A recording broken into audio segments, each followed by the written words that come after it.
ప్రతిపక్షం కూడా దానికి ఓటేయాలా, దాన్ని ఆమోదించాలా. ఆమోదించకుండా మేము ఆమోదించమండి, మా పార్టీ సిద్ధాంతం అండి, రాష్ట్రం పోయినా పర్లేదు, మన గ్రామాలు పోయినా పర్లేదు, కుటుంబాలు పోయినా పర్లేదు, మా పార్టీ సిద్ధాంతం, మేము అపోజిషన్ అంటే వెళ్ళకూడదు. రాష్ట్రం కోసం అందరూ కలిసి పనిచేయాలి. అందరినీ ప్రజలు ఎన్నుకున్నారు. ఆఖరిగా సార్ ఇది సమంజసం కాదు, కానీ ఒక మాట అంటున్నాను సార్, ఏమనుకోవద్దు, ఒకవేళ తప్పు మాట క్షమించాడు సార్. మీ అందరూ పిల్లలు, చదువుకున్న పిల్లలు, ఆఖరిగా ముగించి మీద క్వశ్చన్ వేస్తాను, మీ సమాధానం చెప్పాలి. ఏంటో క్వశ్చన్ అంటే, ఒక ఉద్యోగస్తుడు ఉద్యోగం చేస్తూ ఉంటాడు, ఉద్యోగం సరిగ్గా చేయకపోతే ప్రభుత్వం ఏం చేస్తుందండి?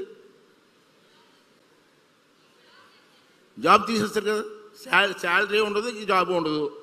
ఒక ఎమ్మెల్యే అసెంబ్లీకి రాకపోతే ఏం చేయాలండి? ఎమ్మెల్యే బాధ్యత ఏంటి? అసెంబ్లీకి వచ్చి ప్రజలతో సమస్యలు చర్చించాలా. అందుకే కదా మీరు అందరూ మాకు సపోర్ట్ చేశారు. మరి మీ అసెంబ్లీకి రాకుండా మీ అసెంబ్లీకి రావని ఇంట్లో కూర్చుంటే మరి ప్రజలు వాళ్ళని ఏం చేయాలండి? ఎలా ట్రీట్ చేయాలండి?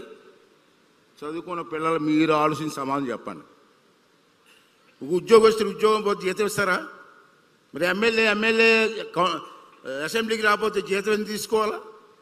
ఇది నా క్వశ్చన్. ఇంక పెద్దలు నిర్ణయించాలి. ఓకే అండి.